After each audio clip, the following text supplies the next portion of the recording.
Because the biggest fear I have is to sell you a watch where there's something not correct on the watch because of my knowledge. If I don't know something, I will reach out to an expert. I have a friend of mine, his name is Adam Golden, Menta Watches, and he's a vintage guy. He's actually an attorney who turned collector, who then said, screw being an attorney, I'm going to be a vintage watch dealer.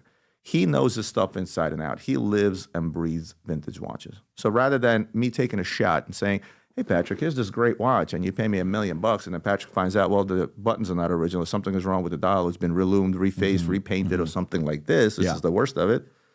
I'd rather make half the money and have an expert on my side the way I can confidently walk into a room and say, this is a correct watch, and this is a watch for you. So, but how about when you're buying from a private owner who's not in the business?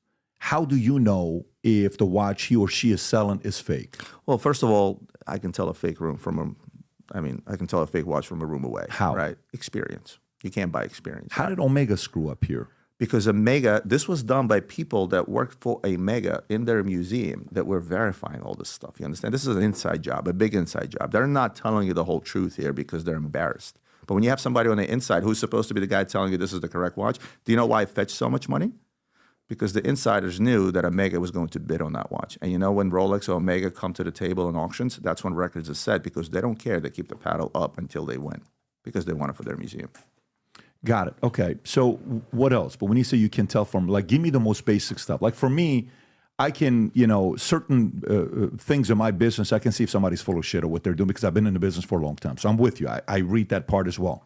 But I'll be able to say, 1, I'll look at this, 2, I'll look at this, 3, I'll look at this, 4, I'll look at this, 5, I'll look at, like, hey, how do you know somebody's, the other day we get an email, hey, I'm stuck at the airport. Can you please send me $2,000? My credit card's not with me. Oh shit, Pat needs $2,000. First step is what? Go check the email. Oh, it's not Pat's email, it's fraud, right? Like basic stuff like that. It's what are some trust specific and verify and really process. So any watch that comes in, we do buy a lot of watches from the public.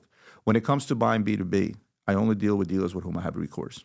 So if something happens down the line or something is wrong, I know I have recourse. I can return the watch for a full refund. So I deal with trusted individuals. But when it comes to buying from the public, it gets a little bit trickier. So we have a service center. Every single watch that comes in from the public goes to my service centers. I have 3 watchmakers sitting there that will test the watch. I don't care if it's a brand new Rolex and it seemingly looks okay and the paper's okay and everything is okay, it still gets checked inside and out.